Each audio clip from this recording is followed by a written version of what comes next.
On a hot day in LA's San Fernando Valley, a 75-person camera crew is prepping magic tricks and setting up toys at a family home turned movie set. No!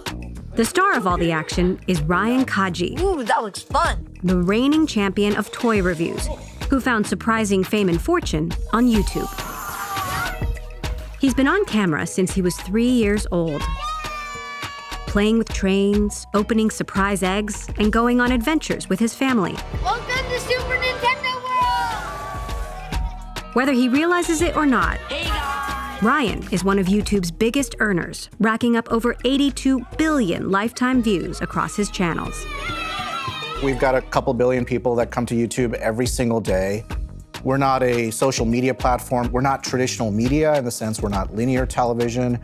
We're really sort of our own thing. Now it's my turn. Ryan has inspired an entire generation to jump into the lucrative world of content creation, where the odds aren't always in your favor. They've won the Hunger Games of YouTube. And it's not because they're lucky, it's not because they gamed the algorithm, it's because they've worked really hard, they found the right things to do for their audience, and then millions of people now love to watch their content. Now, at the tender age of 12, he's getting his major motion picture debut, Ryan? with his family as co-stars. Hello. Hi, it's so good to meet you. Nice to meet you. Thank you so much for having me. Thanks for coming. Welcome How's it- to Ryan's World, the movie. You're here. Can I see? Yeah, please let's go come on inside. in. Do it. What's it like doing a movie versus a video on your iPhone? Oh my gosh, such a different experience. All right, this is our movie setup. This is where the magic happens. Welcome. Right now they're filming upstairs. Quiet, please. Rolling, rolling. Get your free.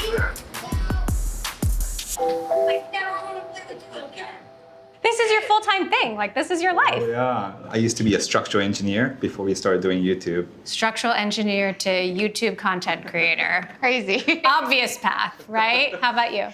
I was a chemistry teacher in high school. At first we started as just family business, family kind of fun activities. And after 4 months, it just blew up right away. Hi, Ryan. Hi, Mommy. That day when you shot the video in Target, Ryan's first video, he's 3 years old. Take me back to that day. What sparked that moment? Really, just Ryan. You know, just one day, just out of the blue, he said, Mom, can I make a video for YouTube? And I was hesitant at first, you know, and I started watching the videos that he's watching. And then it seemed like they're having a fun time with their parents as well. And so I just took him to Target, and then, you know, I did have a budget. I said, just make sure you keep it under $20, please, you know? What toy you want today? What is your pick of the week? A Lego choo-choo train. A Lego choo-choo train? Uh-huh. You ask him, what's your pick of the week? Yes. Was there any hopeful part of this being some grand plan? Like maybe you could make something of it? No, not at all. Yeah, it was a huge trend. That's how Ryan started watching video, was actually growing up, opening toys and showcasing rare collectible figures, rare Thomas Engine toys. And after Ryan started YouTube, that's when we start seeing other kids reviewing toys too. And they have their own YouTube channel. But back then, it was beginning of really the kids doing YouTube. If you created an algorithm to cook up a perfect string of viral hits in YouTube's early days, you'd be hard-pressed to find anything better than the unboxing trend. The element of surprise, delight, kids getting to watch other kids play with new toys and have fun with their families. Mom, come on.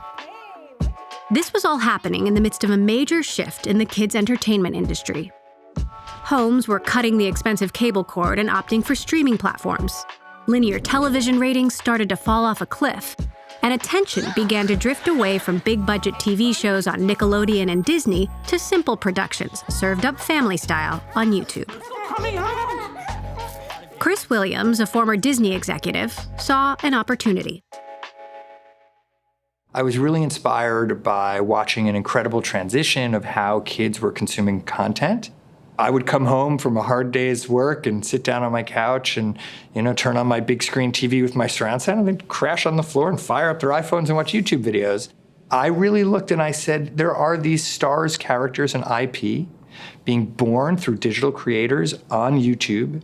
Why, as Disney, are we not thinking of them more like we think of traditional franchises and expanding into all sorts of other things? Williams left Disney to launch Pocket Watch, a digital entertainment studio that's working to turn YouTube kid stars into global franchises, sort of like a next-generation Mickey Mouse Club. His team signs up young talent and strikes deals with streaming giants and cable channels. The goal is to get Ryan and creators like Diana the Princess of Play and the Onyx family distribution beyond YouTube's walls. And straight out of the Disney playbook, there's merch. Lots of merch.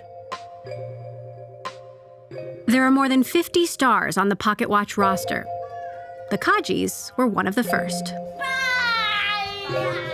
When you met Ryan, Yes. what did you think? I knew he had a very deep fandom.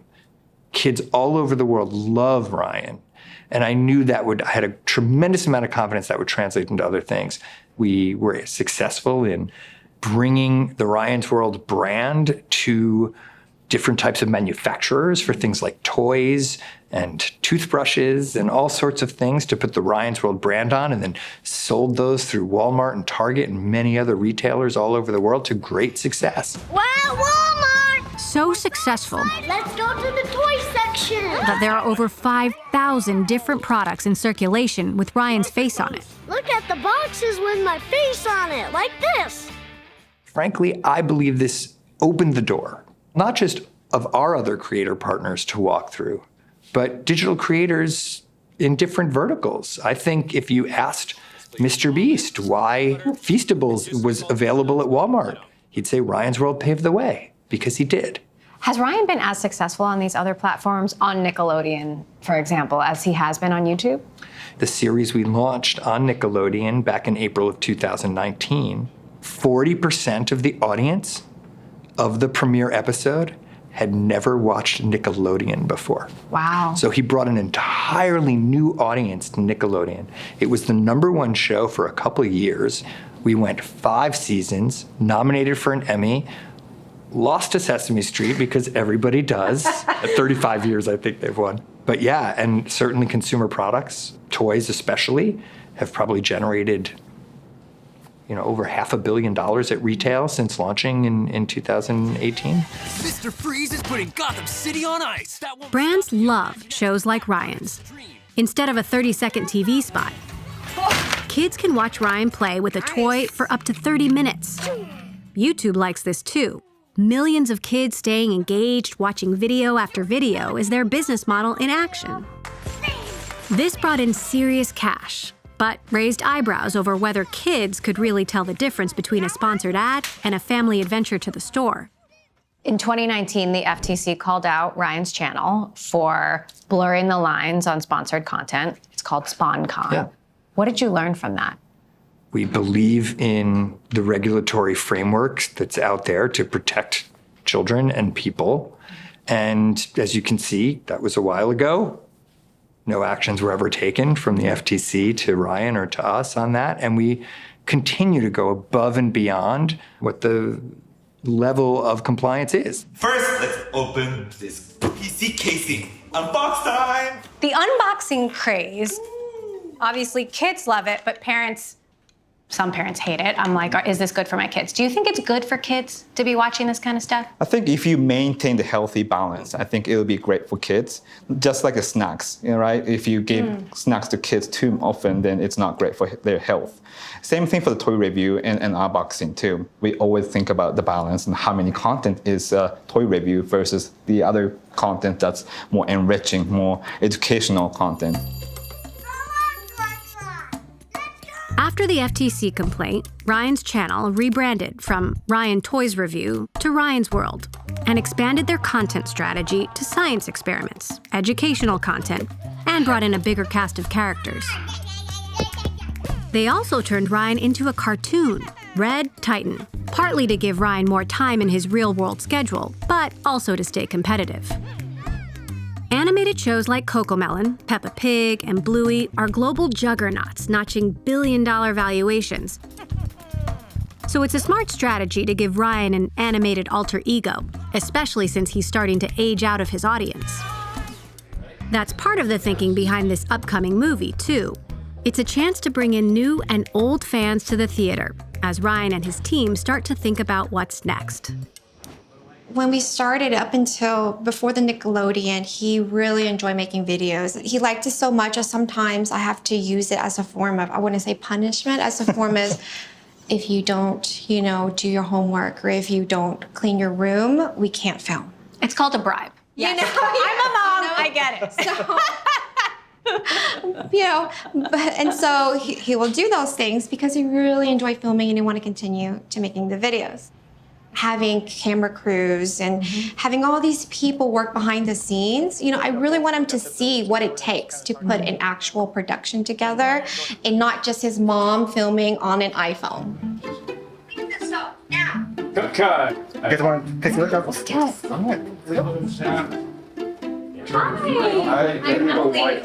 Nice to meet you. Yeah?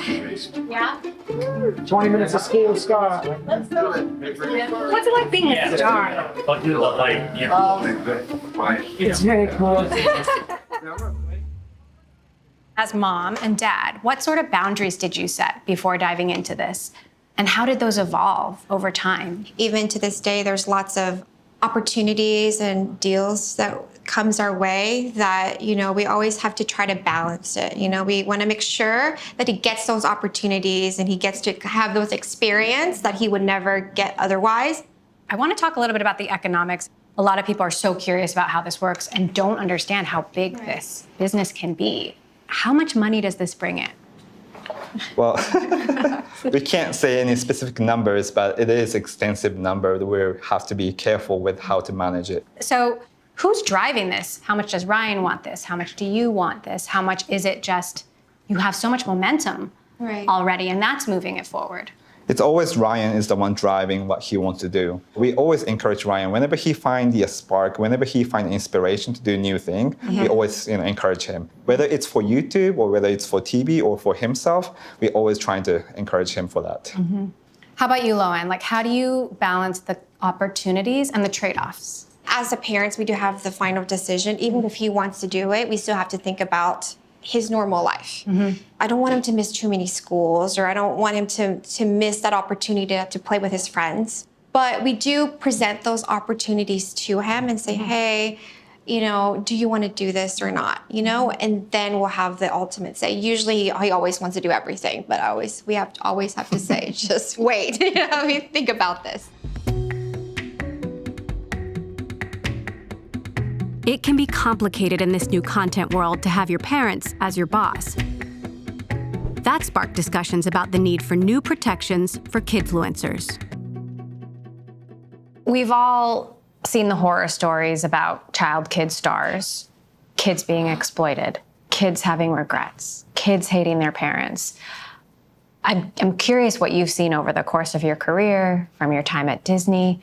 What have you seen and what did you learn from it? We obviously take the health and safety of the child performer, it's the top priority. And it's important that we do that. But this is a category that's been around a long time with a lot of important issues to tackle and face.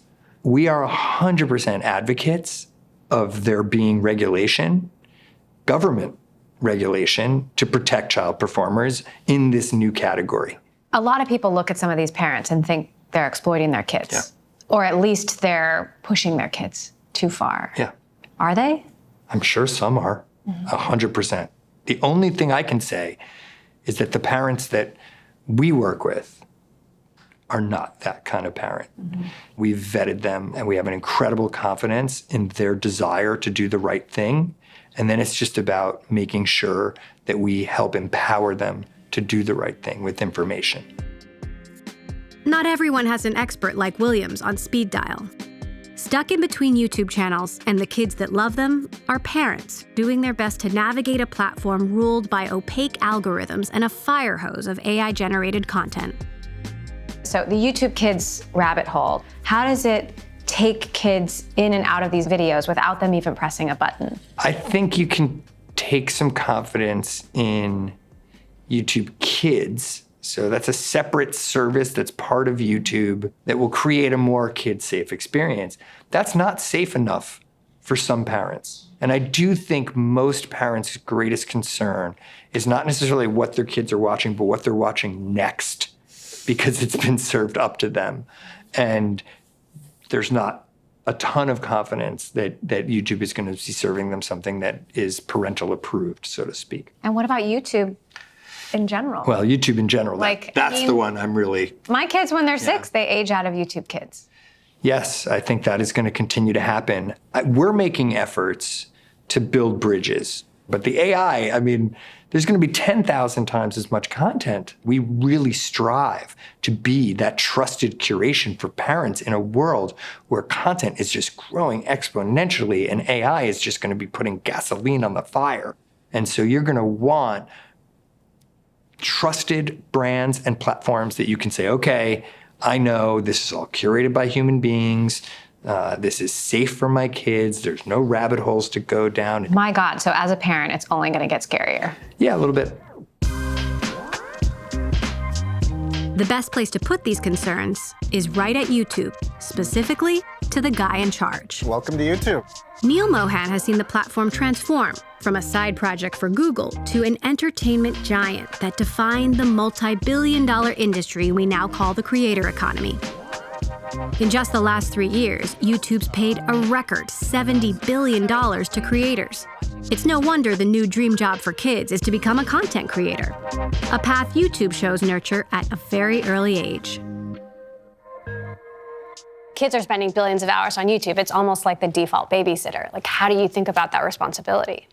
I think about it on a daily basis, and it starts with those principles which get baked into our products, YouTube Kids, supervised experiences, even the main app for under 18s, but it doesn't stop there. It's about also the policies that govern the content that should be allowed for young people. It is also how our recommendation algorithms think about that. And so it's an ongoing process. We're not perfect by any means, but it's a lot of this that goes into the products that the young people in your household experience every day. Every parent worries about the YouTube algorithm guiding their kid down some rabbit hole. I have 4 kids, they're on YouTube a lot. Why should parents trust YouTube?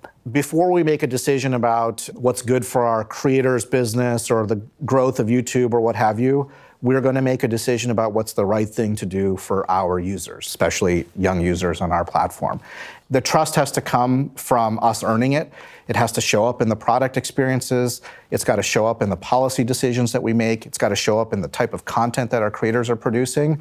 So for us, the task is never ending. So Meta, Snap, TikTok, Discord all get dragged to Capitol Hill, testifying before Congress about child safety. Why do you think YouTube isn't part of that conversation? It is a responsibility that I take extremely seriously. We all at YouTube do.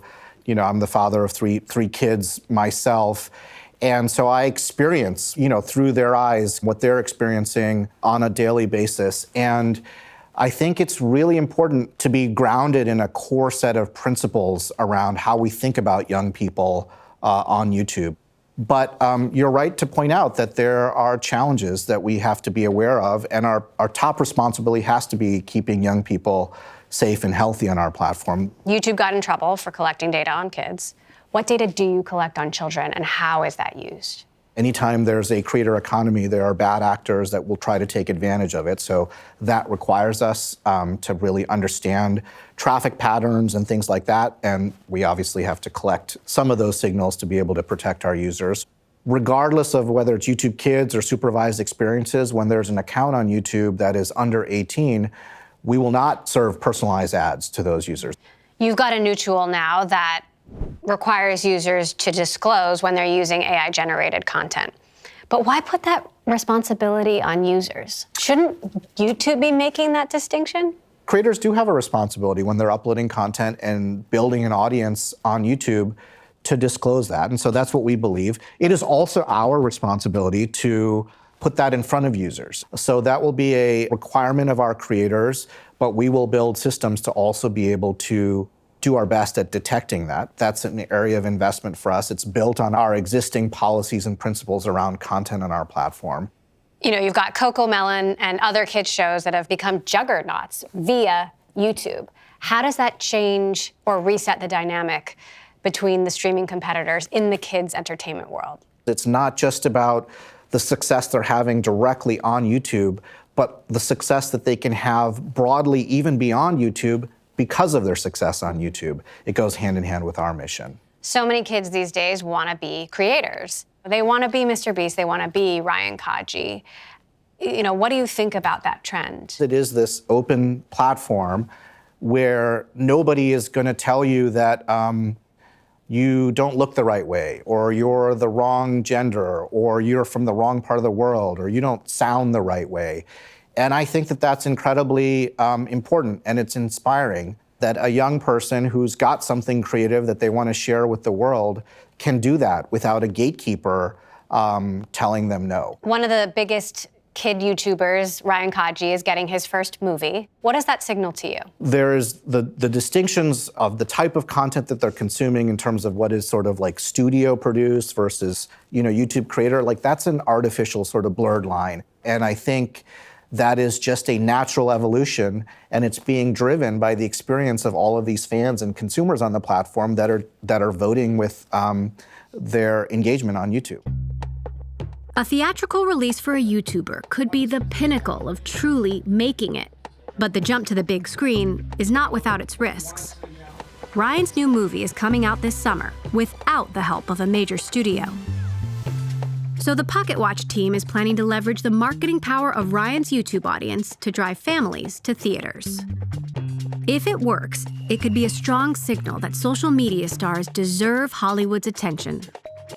But no matter what happens, the movie is poised to be a major achievement for the Kajis. How do you think Ryan's going to feel about all this when he's older? The process? Everything. Well, this.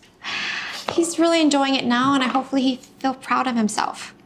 It's a big accomplishment for us, and just really hope he grew up and just be very proud of what he, established. So what's next? Where do you want to take this? It's really up to Ryan, to be honest. What is his goals? We have to ask him. But I mean, kids change their mind all the time. His current Ryan, he would say he wants to continue filming. He said up until he's 25. I don't know why, but that's what he said. Very specific. And then he said his future goal is he want to be an animator. Mm-hmm. So we fully support that. Well, it certainly seems like anything is possible given what's happened so far. We'll be watching, and my 4 kids will be watching too. Tell them we say hi. Ryan says hi, for sure.